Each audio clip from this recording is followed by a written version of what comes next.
I've been having some fun with some of those videos, editing some of that stuff, some of those. Well, perfect way to start conversation, and we're live.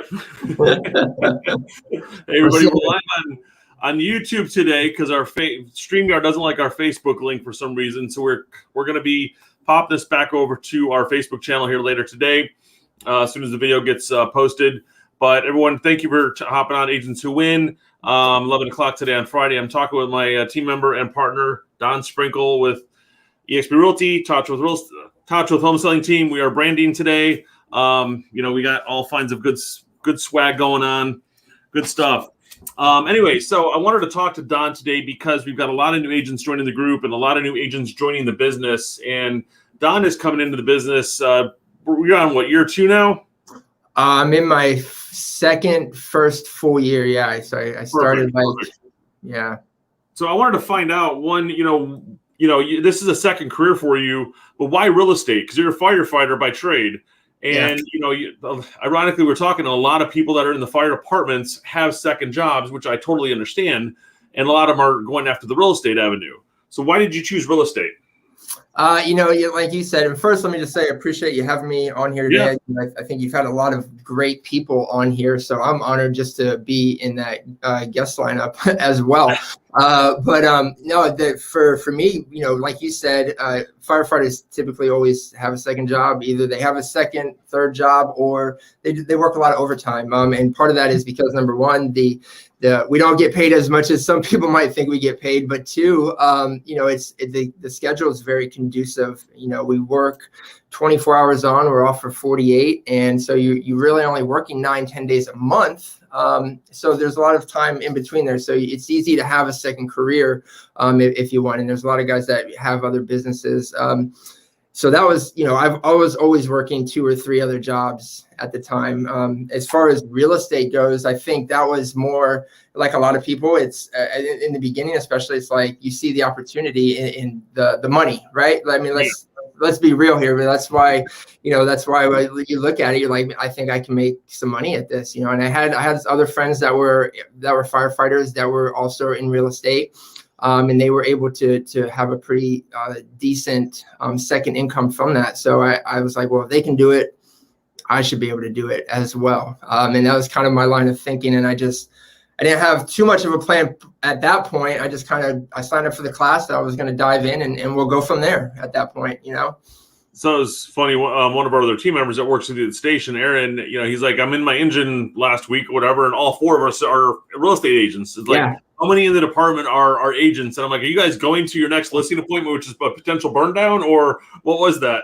Yeah. And I'll think, for me, I think what maybe, was a little bit different for me was that once I started getting into it and really getting involved, I saw so much opportunity into it. And for me, what I saw was that I had if I did it right, I had the ability to build something that was not dependent on somebody else. And not somebody else telling me where I had to be and when I needed to be there and how much they were going to pay me for my time. But it was something that if I did it right, there was opportunity that I could build it the way that I wanted to build it. And I could have that freedom and the freedom. And for me, as I got older and into that, the freedom became a whole lot more important than just the security of that job, if that makes sense. It does. And you're coming in this business with a good plan. I mean, you came in, and that's what I want to kind of talk to you about.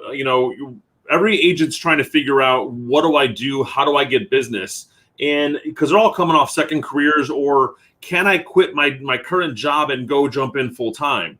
I mean, your first year, I think we started doing business together around June, and you closed about 15 deals that year. The second year, you doubled your business, close to 30 deals, and we're going for 50 this year. And so you've got a nice trajectory going forward. And 50 homes as a third-year agent is amazing.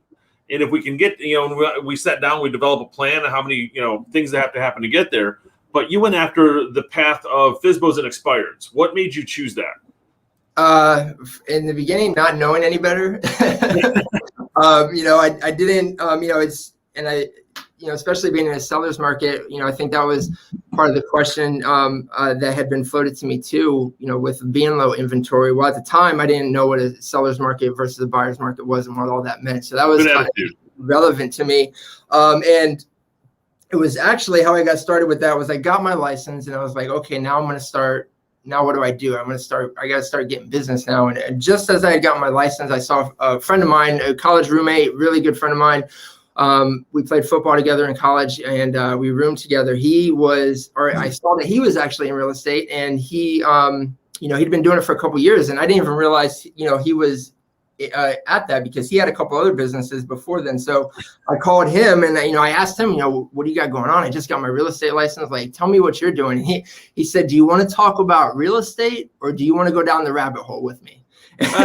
And I said, well, I'm all or nothing. Let's go for it. Like, what are we talking about? So that conversation turned into a 3-hour conversation, which turned into, for the next few months, every morning, me getting on the phones with him, us role playing, and him, really showing me and teaching me about the, how to call and work for sale by owners and expireds and, the systems and processes. But what he also did was just showed me the opportunity behind it. And the biggest thing was that it didn't cost a lot of money in the beginning to do it. Especially for sale by owners, go on Zillow. The phone numbers are right there. You can call them if you want. And now, we implemented some systems with, lead gen sources through like Vulcan 7 and using a dialer and stuff to be a little bit more efficient. But that was one of the biggest things was that you're starting out, you don't have a lot of money, you don't have a lot of funds. And what can I do to generate business now that isn't going to cost me a lot of money? So for me, it was,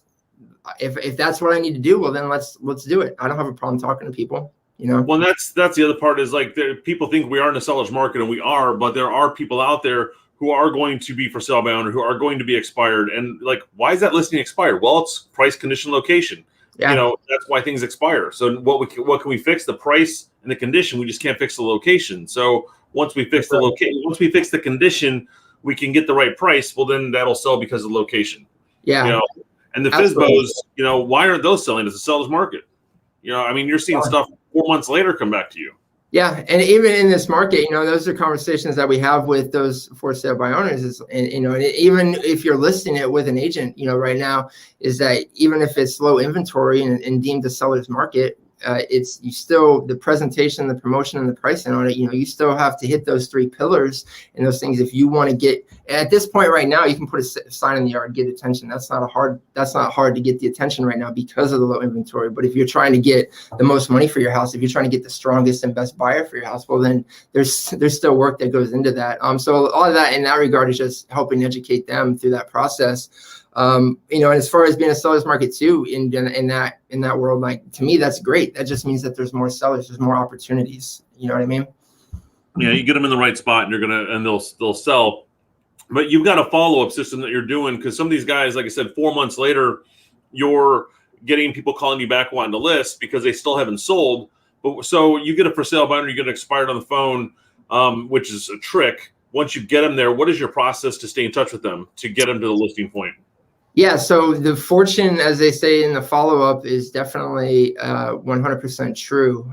There's very few and far between where you get them and it's like, get on the phone with them and you show up the next day and you sign a listing agreement and let's go. Sometimes you do have that happen for sure. But with a lot of them, especially the for sale by owners, like, it's a little bit of a longer game. So it's developing a system and process, a follow-up system and process of how am I going to stay in front of this person for the next, week, 2 weeks, 3 weeks, 4 weeks. It might, it could be a little bit over a month in some cases, but how am I going to stay in front of them and bring them value without just being annoying, like calling them up, every other week saying, hey, you ready to list your home yet? So for me, I want to call them, like, I want to meet them right away. It's not, even if they're not ready to list with an agent, that's okay, because I want to have face-to-face. I want to establish that connection. To me, it's all about the relationship aspect of it and just being genuine in that regard. So I've got plenty of stuff I'm more than happy to share with them to help educate them, to help give them really the best chance legitimately at selling their house as a for sale by owner. But I know what the numbers are. I know what the odds are. So I know that even though no matter how much, I try to help them, that very well, they're still going to be needing to list it with an agent at some point because they're not going to be able to sell it on their own. Sometimes do they sell it? Yeah, for sure. But that's just part of the business. It is what it is. You can't look at it that way. If they sell it, you can help me. If you guys sell it, well, no problem. Let me help you as a buyer agent because for sure. trouble finding stuff and having someone represent you on the other side. Sure. And the other way that I look at that too, and I'm very honest with them also, I say, hey, you know what, maybe you do sell your house on your own, but maybe you're talking to a friend or a family member later on down the line who's looking to buy your house or looking to sell their home, and maybe they don't want to go the for sale by owner route. And you say, you know what, I was able to sell my house on my own, but probably the only reason I was successful is because this agent was actually pretty awesome and he gave me a bunch of information, helped me. You should definitely call him. You know, and I've had that happen. I just had that happen last week. A for sale by owner client that I originally met a year and a half ago. She still hasn't listed the house. She took it off, decided to keep it, but she just referred me to another friend of hers who's getting ready to sell his house, and at a pretty decent price point as well. But because me staying in front of her, you know, continuing to follow up, add value, you know, and just, you know, being consistent in that follow up is really the key. So let's take that client for an example. So you talked to her a year and a half ago. At what point did she tell you, look, I'm not going to go ahead and sell from the time you first met her? You know, it's probably, I would say at least 4 or 5 months. So after about 5 months, she said, you know what, I've decided not to sell. I'm going to go ahead and keep the house. Yeah.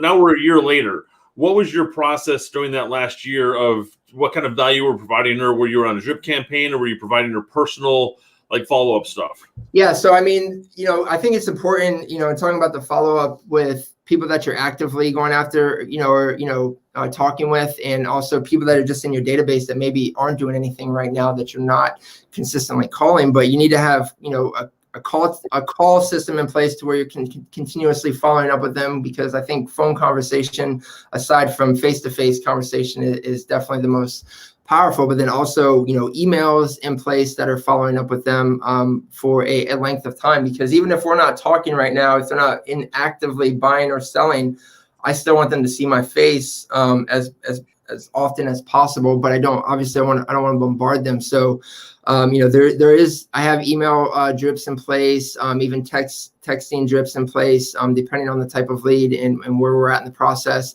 And then also I'm big on, you know, a weekly email with, you know, for me personally, it's, you know, Monday motivation thing. So it's not even real estate related. I'm not talking about real estate. It's just me getting on there and I pick a quote or a theme or something, and that's what I pull from. And then I tell a little backstory about it. It's like 2 minutes long. I don't want to make it too long, but it's something that makes me more personable as well. And just, again, it further deepens that connection with people as well.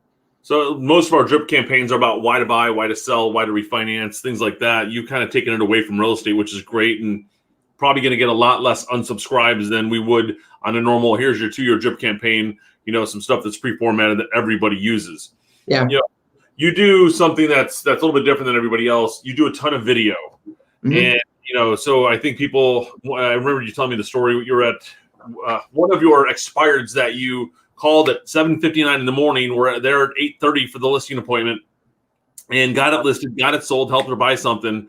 Her referral was, you know, I think she invited you to a party. Like, oh, you're the realtor on video, you know. Yeah. So you got that tagline now. Yeah, that's exactly what I want to go for, because, you know, at the end of the day, like if the people that you get the opportunity to work with, like, those are people that they trusted you, and they knew you, they liked you, they trusted you. Even if they didn't know you, but in the beginning, you got them to know you, like you, and trust you. And that's the people that are going to do business with you. So for me, those types of people, those past clients, those relationships are super important, because when they refer me, like, I don't want them to just like say, hey, maybe give my realtor a call, you know, and let me see if I can find his number or something. Right. Like I want them to speak about me with conviction, and really, right, you know, when they speak about me, like, be excited and about their experience, so that when they're relaying that to a friend of theirs, it's when I connect with that person, they're pretty much already made their mind up that this is the person I need to be with, because my friend over here who worked with them, she's ecstatic over them, you know. And so that excitement, so the video and stuff that I do, it really helps personalize it with people and establish that connection even deeper. And it, you know, I try to have fun with it, especially, you know, and it depends on you got to gauge your client, who they are, their personality, and what sort of relationship you have with them, because I won't do the same thing with everybody. But people that I have those good relationships with, like I'll do stuff in there, like in the videos and stuff to make it a little bit more entertaining, make them laugh, maybe, insert some different clips, like with my dog doing something funny, if there's a connection there with something. So, I recently had a couple that I'm working with right now. She's a professional dog trainer. So we got, of course, talking about my dog. I have an Italian Mastiff, beautiful, awesome dog. And I send them a follow-up video, thanking them for their time, looking forward to working with them. And then right after that video, like immediately cut to a clip that I had just shot of my wife. We just gave my dog a bath. We're blow drying him now. And he's like looking like this, like enjoying it, but it was hilarious. I know that they'll probably connect with something. They'll find that funny. They'll find that entertaining. That makes me more personable. So I threw that in there. Now, I'm not going to throw that in there with everybody, but I will, it depends. It's situational, You tailor to the client, and that's what's good. And you do a lot of impromptu video. You're not here at the same position all the time at your desk shooting video, green screen or whatever behind. You're using InShot or something to do the yeah, so I was using InShot for a while, and then I switched over probably the last few months to something called Video Leap. And both of them, if you pay like the extra like $50-$60 for the year, like you get all the service. And what I liked about Video Leap was that right from my phone, I could do like green screen. I could do that. I could do video overlays over other video. And those are some limitations I had with the previous app. They might have changed that since now. I don't know. But some of those it allowed me more features to do things directly from my phone versus having to upload it into a video editing software. That's cool. So it's something simple. I was talking to Daniel Betancourt about it. And he's like, I'm just sitting there on the couch watching a movie with the kids, and I'll just throw some video together. It takes me 30 minutes, and I send it out. Have fun with it. Yeah. That's the big thing. And I'll take those extra few minutes to do something like that to send to somebody, because I know it'll have that much more of a deeper connection, and they'll be that much more committed to me. Yeah, that's the time invested. So let's go back to January of 2019. You got your license. You're trying to figure out, did you have a business plan in place of what to do, or what do you recommend for agents trying to figure out? Because some of them don't want to get on the phones. Do I do a business plan? Because I don't know what I'm doing yet. Yeah. And I don't know if necessarily in the beginning like that too, if you can even necessarily call what you have a business plan at that time. Maybe you can. But I don't think I necessarily had a full business plan, but I had a strategy, and I was fortunate that I had somebody, a good friend of mine that helped me develop that strategy in the beginning. And I think that's what everybody needs is you need to figure out what your day is going to look like. What are you doing? Why are you, what do you really want out of this business? Like, why are you going down this path? Right. And then it's like, well, what do I need to do to make that happen? So as far as like what that looks like for each individual, it might not be for sale by owners and expires, but it might be open houses. It might be something else. Maybe you like working with buyers over sellers, but whatever it is that you're going to do, like, you need to do it consistently, and you got to and it's got to be something that you can sit down, you can map out, and provide a framework that's going to give you purpose in your day-to-day every single day. These are the things that I need to do every single day, because if I do these things, then it'll produce the result that I want. One of the things that we have with the team is, there's no I in team. It is a team effort to get things done. And, you are awesome at creating a lot of social media content, whether it's my list, my sale, your sale, it's our sale. And a lot of brokerages, whether you're on a team or your own independent agent inside of a brokerage, borrow their inventory, borrow their stuff to show and say, we just listed this, not it's we just listed this, we just did that. And so you have some business, because you create some authority. So that kind of leads me into my next question. Most new agents are going to be going after buyer business because it's easier to capture that, because they don't really care who, the history of the agent. I just need someone to get me in the doors, write the contract, take me to closing, and go from there. Listing, and you got to have some presentation, you got to have some backing, you have to have some history. So brand new agent going after for sale by owners and expireds, how did you create that authority with them? Yeah, well, the first thing I'll say, and this kind of touches on the last question too, is social media. Because whatever your strategy or business plan is, part of that should include social media presence and figuring out how you're going to consistently post on social media, whether you're doing it yourself or having somebody else do it for you. And obviously, not just real estate, but you need to find out, tell people who you are and your story. So there should be, for me personally with that, it's, real estate, family, and then maybe something community wide or, something like that. So at least having those 3 different pillars, and that goes into with this question here is, how do you prove yourself? Well, buyers or sellers, you want people are going to look you up, and they're either going to Google you or they're going to look you up on Facebook. So that's why the social media presence is so big. But as far as like proving myself, when I was teaching, when I taught EMT and paramedic students for about 5 or 6 years, and when I was teaching them, and even when we would have new firefighters come on, the biggest thing was that you need to have confidence in yourself, and you need to believe in yourself, and you need to project that confidence when you're speaking with these potential sellers, or in that case, these patients, because the thing in that regard was, I don't know anything, like I'm just learning, I'm new. They're not going to trust me. They're not going to think I know what I'm doing, so they're not going to trust me to do whatever medical things I need to do to help them. They don't know they don't know that. They don't know you. They don't know what experience you have. They don't know what you've done or anything. So if you come in there and you have that confidence and you project that confidence on what you're doing, then that question hardly ever comes up. I've been asked that question like maybe 3-4 times on the, I don't know, well over probably 100 and some listening appointments I've been on over the last 2 years. But the only way that you get that confidence with what you're doing, and showing up with that confidence and projecting it, is you have to prepare yourself, and you have to have your stuff together when you go in there. So, when it comes to my listing presentation, like I can't tell you how many times I've sat in the car, I'm driving somewhere, and I will run through my entire listing presentation talking to myself.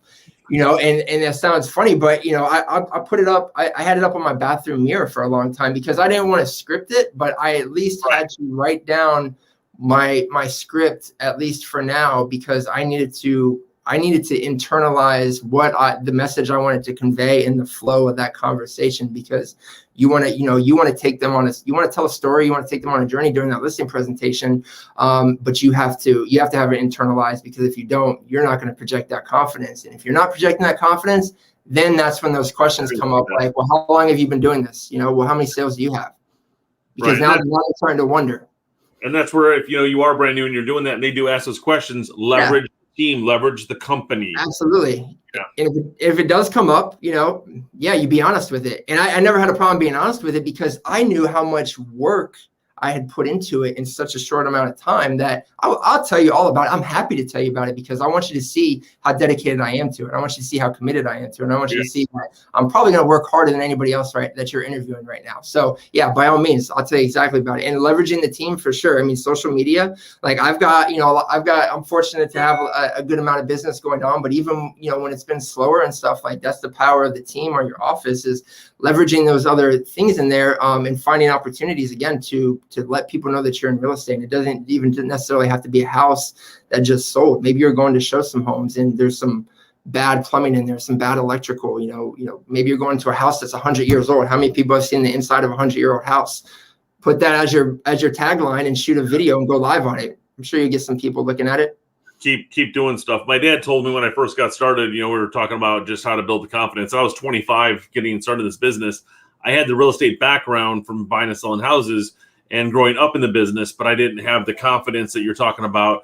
And he's like, when you're talking to people, and I'm an agent with 1 or 2 deals going on right now, so my focus is to get this done for you. That is my daily focus versus the agents who have 20 to 30 deals going on. Yeah. And so you're going to have my full attention. And that's what his words were to say. That's what you want to stress to the people that are out there. Yeah. And yeah, communication is something I definitely stress with them as well, especially with the for sale or expired listings, or even for sale by owners that maybe had a bad experience previously. One of the common things I hear a lot of times is they didn't know what was going on. They didn't know what the feedback was on their home. The communication was very, not that great. So that's one of the things that I try to highlight in those listing appointments is that, we're very big on communication. We want to make sure that we're on the same page with you because, we don't want any surprises and we don't want you to feel like you're surprised. No, that's key. So new agents coming in, what do you recommend them going after, buyer or seller business?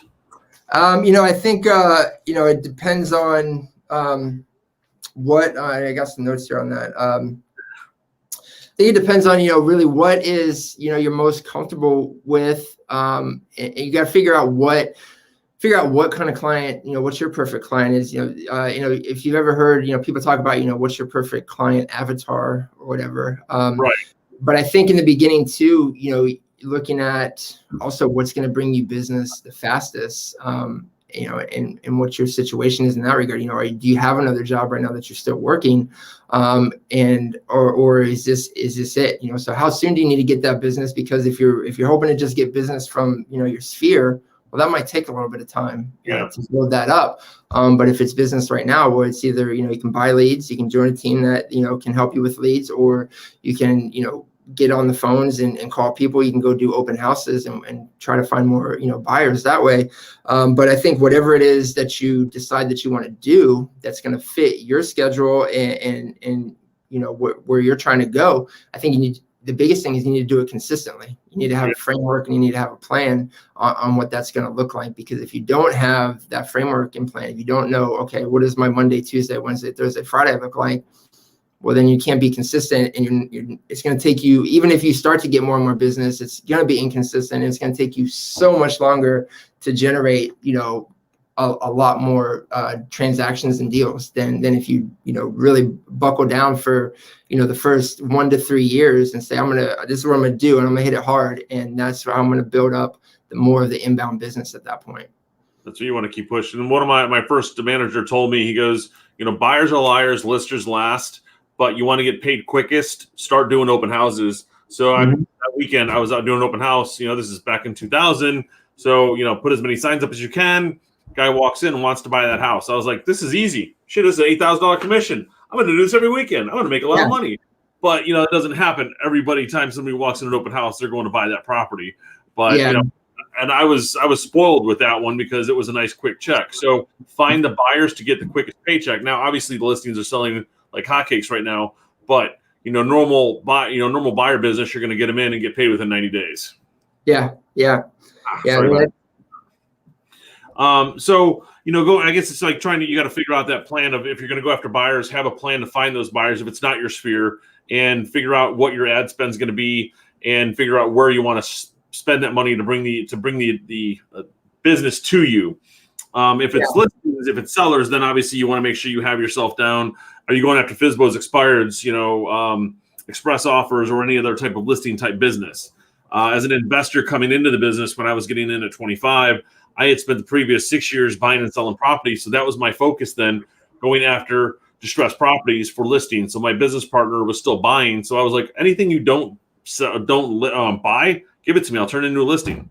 And 2 years later, I'm still connecting with the people that I had listed that were distressed homes. I just got another buyer referral from them 2 days ago.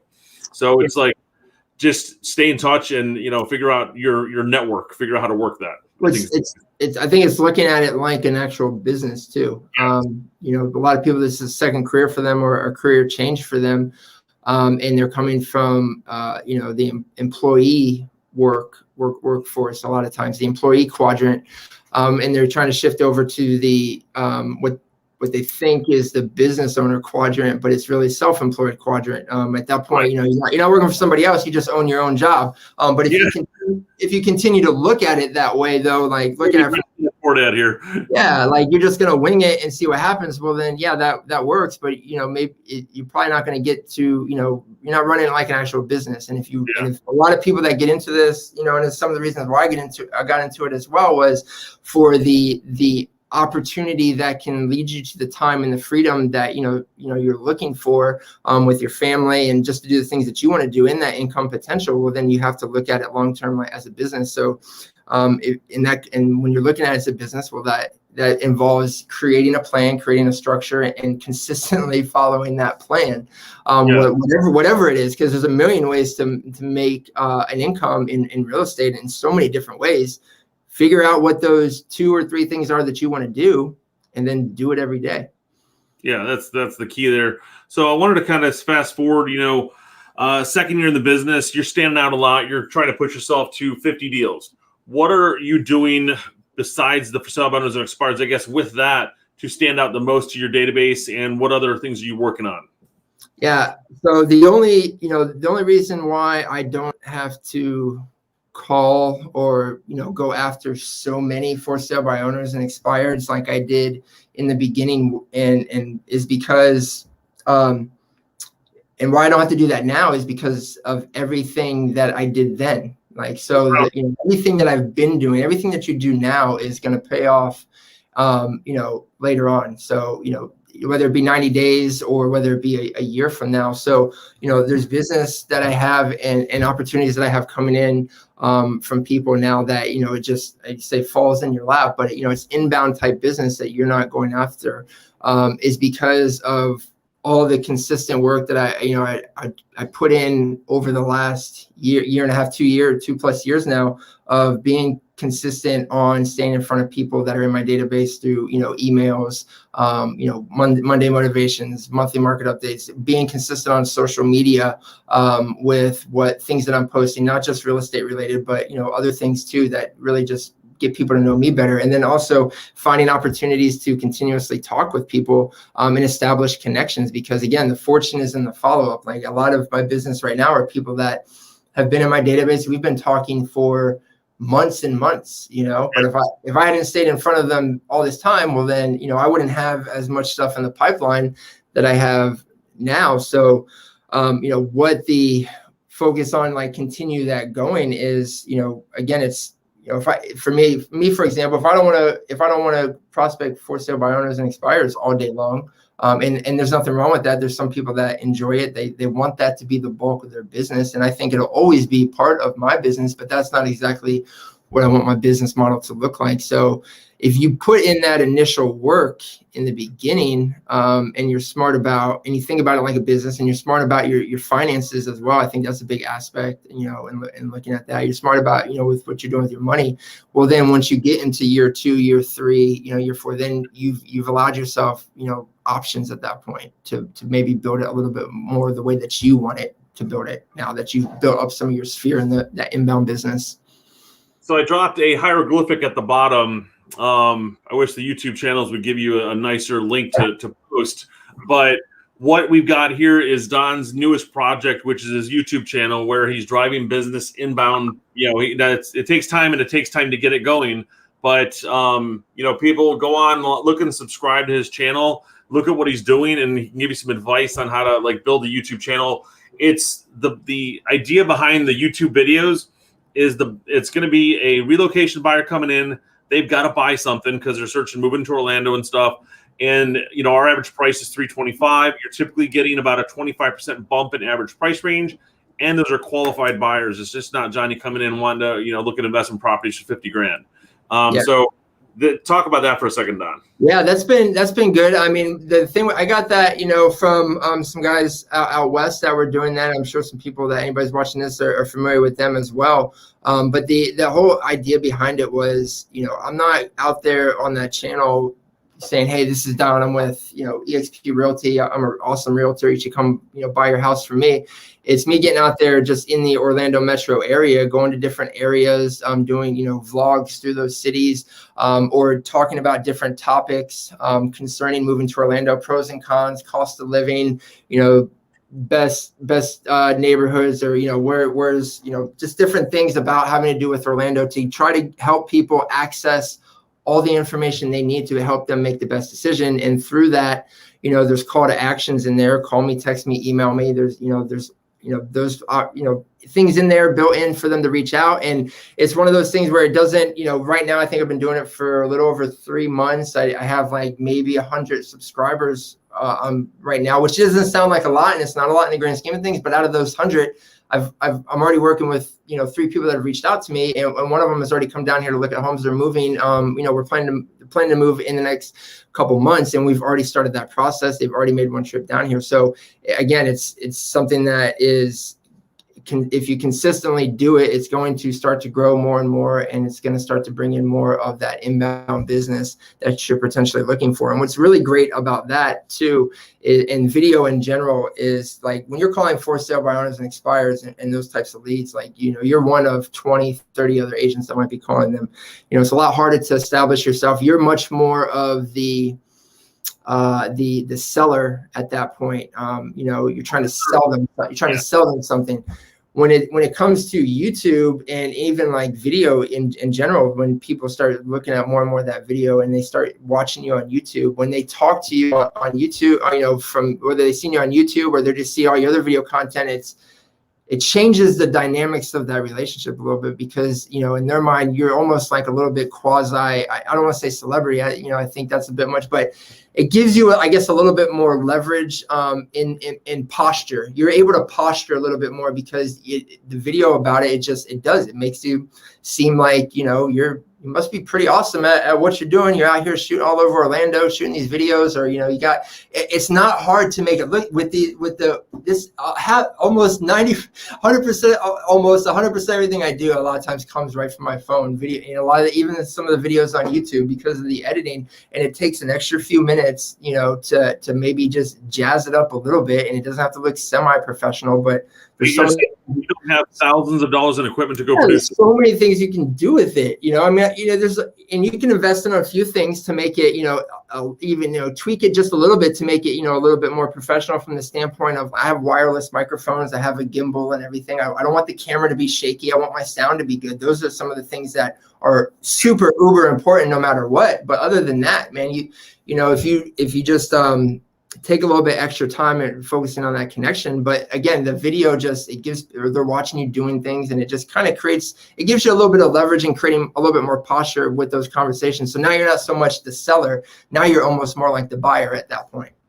Well, they're able to look at 9 videos that you've done, and it's not anything directed to them. It's about, here's Orlando, here's who I am for 30 seconds out of a 9-minute video, and let's go look at different areas. And I love the fact that, the average turnover of an internet lead is around 1% to 2%. You're at 100 subscribers. You've gotten 3 leads. So you're actually, hitting the high average of what's going on there. Yeah. But that's pretty good. And it's a fun project. I know you're working on it. It does take time to build, but I'm seeing people with 1 or 2 videos out there who are getting buyers already. So it's just a matter of be consistent with it. For sure. So one thing I wanted to ask is, new agents coming out, what is something you would recommend that they do to get started? I think, most definitely everybody needs a mentor in this business, or a support system. And that was the biggest thing for me, initially, because my first six months or so, I started out on my own.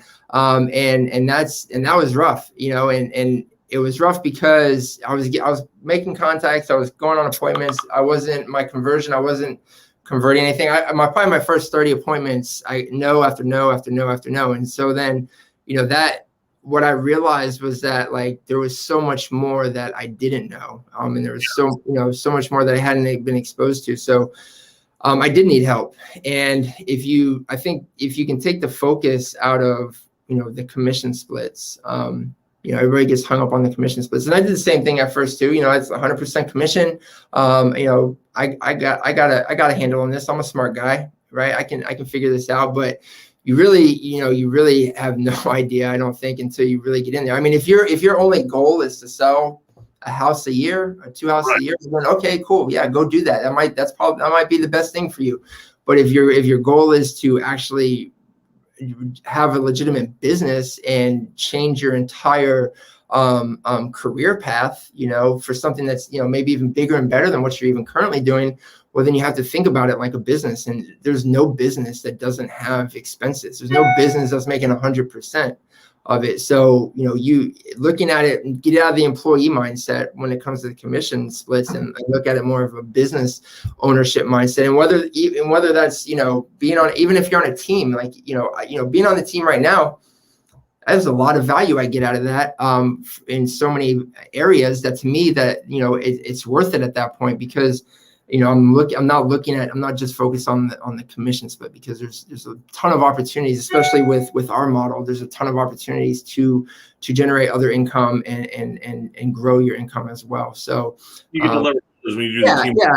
And the mentorship, and the support staff, whether you're in a brokerage as a single agent or you're on a team, like take the time to talk to people like the transaction coordinator, like the office manager, the marketing manager, like really get to know some of those areas and find out, number one, just how valuable and important they are. Because at the end of the day, if you are running this like a business and you want to generate a lot of volume at some point, don't expect to do all that like on your own all the time. Like the importance of leveraging other people, that are really good at those positions, so you can focus on the things that you're really good at, and you can also leverage your time that you want as well for other things, like your family.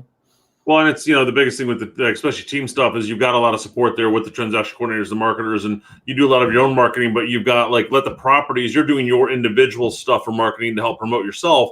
Let the team or the marketing department work on the properties. Let those get naturally marketed the way they're supposed to.